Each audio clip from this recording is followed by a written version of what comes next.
अगर हमारे पास proper organiser हो तो हमारा घर और घर की हर चीजें ऑर्गेनाइज्ड रहती हैं। चाहे फिर वो किचन हो या हमारा वार्डरोब हो या बच्चों की निक नैक चीजें हो जो इधर उधर पड़ी रहती हैं। तो प्रॉपर ऑर्गेनाइजर होना बहुत जरूरी है, लेकिन हर बार हम उसके लिए खर्च करें ये जरूरी नहीं है। तो चलिए आज कुछ करते हैं जुगाड़। Hello everyone and welcome back to my channel. आप सभी का मेरे चैनल में स्वागत है। तो ये वीडियो है आज ऑर्गेनाइजर के ऊपर और उससे कैसे मैं अपना वार्डरोब ऑर्गेनाइज कर रही हूँ इसके ऊपर। तो ये मेरे घर की अलमीरा है जिसके मैंने सोचा है कि दो वार्डरोब आज अरेंज कर लेती हूँ। तो वैसे तो थोड़ा बहुत ऑर्गेनाइज करके रखती हूँ, लेकिन फिर भी अभी सर्दियों की सीजन में बहुत सारी चीजें ऐसी वैसी होती हैं जो फैल जाती हैं और हम सोचते हैं कि चलो यार, घर ना फैला रहे इससे अच्छा है कि इसको अलमीरा के अंदर कैसे भी एडजस्ट कर देते हैं। तो बस यही एडजस्टमेंट है। तो अगर आपको वार्डरोब ऑर्गेनाइज करना है तो हमें चाहिए इसके लिए प्रॉपर एक ऑर्गेनाइजर। लेकिन हर बार इसके लिए हम खर्च करें ये ज़रूरी नहीं है। हमारे पास घर में ऐसी बहुत सारी चीज़ें होती हैं जो हम वेस्ट समझ के फेंक देते हैं। आज उन्हें कुछ वेस्ट प्रोडक्ट से हम अपने लिए एक ऑर्गेनाइजर बना रहे हैं। तो ये बहुत ही सिंपल सा एक कार्डबोर्ड है जिसके सारे एजेस मैंने कट कर लिए हैं। और ये 10 रुपए का एक मेरे पास वो था, गिफ्ट पेपर जो बच्चों के बर्थडे पार्टीज वगैरह के लिए मैं एक्स्ट्रा रखती हूँ। तो बस इसको प्रॉपर इसको अच्छे से इसमें रैप कर लिया है। और इसमें कुछ ऐसे मैंने सेपरेट करके दो कैबिनेट्स बना लिए हैं। मेरे पास कुछ और थे जिनकी डेप्थ तो कम है, लेकिन हाँ मेरा काम चल जाएगा। और ये लास्ट वाले के लिए मेरे पास पेपर खत्म हो गया था तो मैंने इसको ऐसे ही छोड़ दिया। कुछ ये कुछ ये हमारे मेरे पास पास पेपर बैग्स है, इसका भी हम अच्छे से इस्तेमाल कर सकते हैं। तो मैंने किया क्या है, इस पेपर बैग को ले लिया है और इसको साइड से चारों तरफ से इसको मैंने हल्का हल्का ऐसे अंदर की तरफ फोल्ड कर दिया है, जिससे इसकी लेंथ कम हो गई है और ये थोड़ा सा जो साइड से स्ट्रांग भी हो गया है। अगर जरूरत पड़े तो आप फेविकॉल से इसे स्टिक भी कर सकते हैं। तो इसमें भी हम बहुत सारी चीजें रख सकते हैं। ये जो दूसरा जो गिफ्ट वाला जो बैग है ये थोड़ा ज्यादा ही लंबा था, तो मैंने इसको साइड से कट करके और चारों तरफ से अच्छे से इसको फोल्ड करके और इसे फेविकॉल से स्टिक कर लिया है। इसकी जो बेस है ये मुझे थोड़ा सा वीक लग रही थी, तो इसके बेस में मैंने इसी एक जो पेपर बैग होता है उसी को फोल्ड करके और उसको डबल फोल्ड करके और इसमें फेविकॉल अच्छे से स्टिक करके इसको इसके सेंटर पे रख दिया है, बेस पे, ताकि ये थोड़ा सा मजबूत हो जाए। तो बस देखते ही देखते मेरे पास जितनी भी चीजें थी उससे मैंने छोटे मोटे जो ऑर्गेनाइजर हैं वो बना लिए हैं। ऐसे बहुत सारे बॉक्सेस हमारे पास होते हैं, तो हम आराम से ऐसे ऑर्गेनाइजर घर में बना सकते हैं जो कॉस्ट इफेक्टिव भी है। हाँ, अगर आपको ज्यादा जरूरत है तो फिर आप खरीद भी सकते हैं। ऐसा कोई हार्ड एंड फास्ट रूल नहीं है कि हम हमेशा ऑर्गेनाइजर बनाए ही, टाइम के अकॉर्डिंग ही हमें काम करना चाहिए।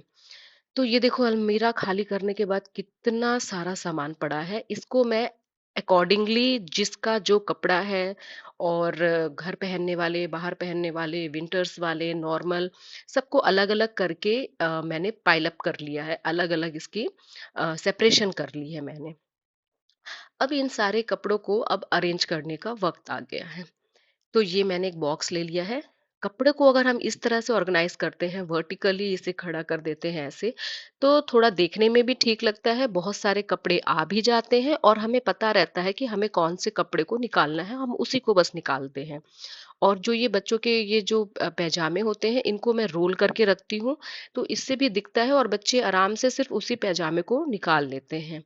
तो ये वाला एक बॉक्स मेरा तैयार हो गया है।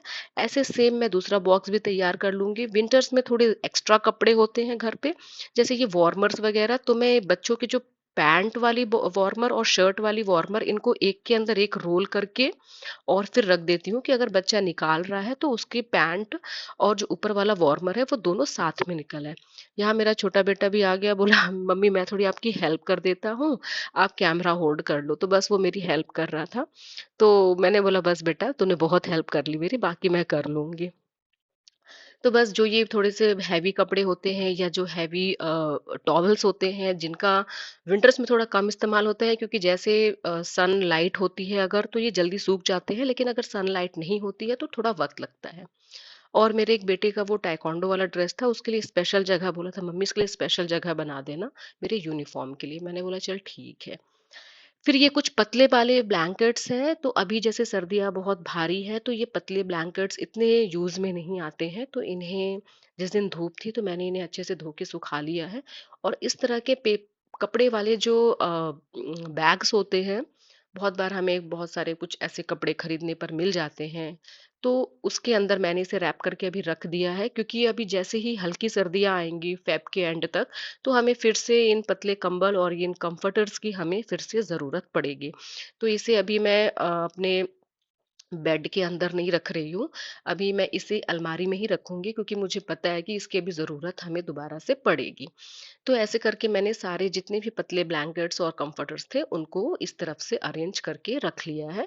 तो अगर ये एक साथ रहते हैं ना, तो जगह कम लेते हैं और बिखरने का डर भी कम रहता है। तो बस अब इन्हें अरेंज कर लिया है। और अरेंज करने के बाद ही आप देख सकते हो कि कितनी स्पेस इस अलमीरा में दिख रही है, जो इसके पहले नहीं दिख रही थी। स्पेशली जो लास्ट की 2 रोज़ है, वहाँ तो जब मैंने कंफर्टर और ब्लैंकेट रखा था तो बिल्कुल भी जगह नहीं दिख रही थी। लेकिन अगर इनको एक साथ पैक करके रख दिया जाए तो काफ़ी स्पेस दिख रही है। और ये जो छोटी-छोटी टोपी वगैरह है, इन सबको मैंने इसमें रख दिया है। छोटा-सा जो अभी हमने एक ऑर्गेनाइज़र बनाया था, तो ईज़ी हो जाता है।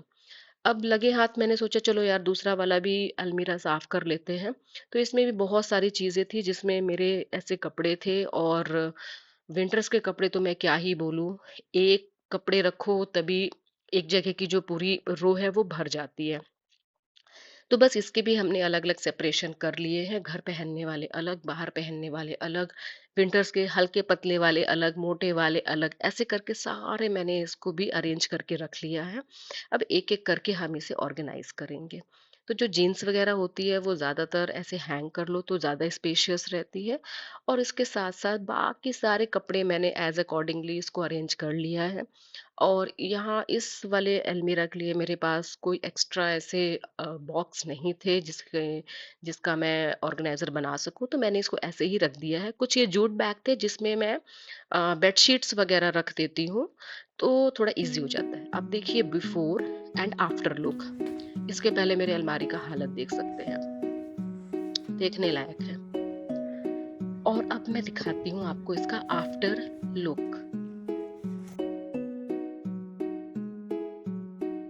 Now just look at this, totally organized. आपको जो कपड़े चाहिए आप ऐसे निकाल सकते हैं। बस ये है कि अगर आप कपड़े निकाल रहे हैं और दोबारा अगर फोल्ड करके रख रहे हैं उसको उसी जगह पे, तो आपकी अलमीरा काफी टाइम तक अच्छे से ऑर्गेनाइज रहेगी। और देखिए कितनी स्पेस बच भी रही है, मैं कुछ एक्स्ट्रा भी अगर चाहूँ तो वो भी सामने रख सकती हूँ। और ये बच्चों की अलमीरा है, ये भी काफी ऑर्गेनाइज हो गई है अब। बस ये है कि जो चीज़ आप जहाँ से निकाले ना उसको वैसे ही फोल्ड करके रख दे, तो आपका घर थोड़ा कम अस्त व्यस्त रहेगा, ज़्यादा ऑर्गेनाइज्ड रहेगा। तो ये एक ये छोटी सी टिप है। हम जल्दीबाजी में हम जब रहते हैं तो हम सारा सामान ऐसे ही फेंक देते हैं, बट ये छोटी छोटी ट्रिक्स है।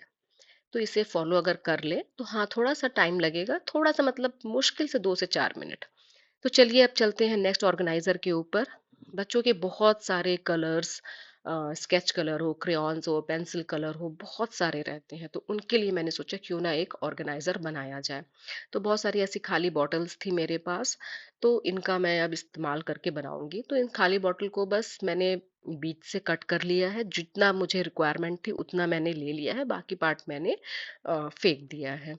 तो क्या होता है ना कि बच्चों को कलर बहुत सारे मिल जाते हैं, मतलब हम माँ बाप तो खरीद के देते ही हैं, स्पेशली अगर बच्चे बर्थडे पार्टी में जा रहे हैं तो उनको बहुत मिल जाते हैं एज अ रिटर्न गिफ्ट। अगर उनका खुद का बर्थडे भी हो रहा है तब भी कलर की तो भरमार होती है। तो इतने कलर्स हो जाते हैं घर में। तो मैंने सोचा चलो यार ये इधर उधर इस ड्रॉर में कभी उस ड्रॉर में इधर उधर सब फेंके रहते हैं, तो सबको एक साथ ऑर्गेनाइज कर देते हैं कि जब भी बच्चे कलर करें तो उन्हें वहीं से मिल जाए। तो बस इनके ऐसे बॉक्स को जो जितने भी खाली कंटेनर्स थे मैंने ले लिए हैं और उनको सेंटर से कट कर दिया है।